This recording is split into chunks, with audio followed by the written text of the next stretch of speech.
गोंदवल्याच्या रामाचे वैशिष्ट्य. प्रत्येकाने गोंदवल्याच्या रामाचे एकदा तरी दर्शन घ्यावे असे मला वाटते. ह्या रामाचे वैशिष्ट्य असे आहे की त्याच्या पुढे उभे राहिले म्हणजे आपल्या गुणांची तो जाणीव करून देतो. हेच काम विशेष महत्वाचे आहे. कारण दोषाची जाणीव झाली तर मनुष्य त्यातून सुटण्याच्या प्रयत्नाला लागेल. आपल्याला एखादा रोग झाला आहे असे समजले तर मनुष्य त्यातून मोकळा होण्याच्या प्रयत्नाला लागेल.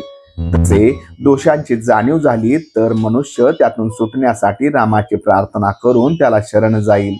शरणागतावर कृपा करणे हे रामाची ब्रीदच असल्यामुळे तो त्याला त्यातून सोडविलच आणि त्याचे काम होऊन जाईल.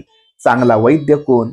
तर जो रोग्याला भूक उत्पन्न होईल असे औषध देऊन नंतर त्याला भरपूर खायला देतो आणि ते पचेल असे औषध देऊन त्याला निरोगी आणि सशक्त बनवितो, तो तसा माझा राम आहे.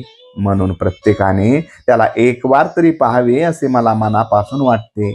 मंदिरामध्ये मुक्तद्वार असावे, पण ते कुणाला? तर फक्त भगवंताच्या उपासकाला. भगवंताच्या उत्सवाला थोडेच लोक जरी जमले पण ते नामात राहणारे असले तर तो खरा आनंद आहे. उगीच पुष्कळ लोक जमावेत हा हेतू नसावा. मंदिर हे भगवंताच्या उपासनेचे मुख्य स्थान आहे, म्हणून अगदी साधे असावे आणि तिथे उत्तम उपासना चालावी. मंदिर नेहमी भिक्षेवरच चालावे. मंदिरातून व्रताची आणि ब्रेदाची माणसे उत्पन्न झाली पाहिजेत. भगवंताला उपासना प्रिय आहे, म्हणून सोन्याची मंदिरे बांधण्यापेक्षा दगड मातीच्या मंदिरामध्येच उपासना वाढवण्याचा प्रयत्न करावा. भगवंताच्या इच्छेनेच सर्व चालले आहे ही भावना ठेवून जे येईल त्याला नको म्हणू नये आणि जे येत नाही त्यांच्याबद्दल दुःख करू नये. आपल्याला भगवंताचा विसर पडला आहे, त्याचे स्मरण होण्यासाठी आणि ते सतत टिकविण्यासाठी भगवंताचे उत्सव करणे जरूर आहे.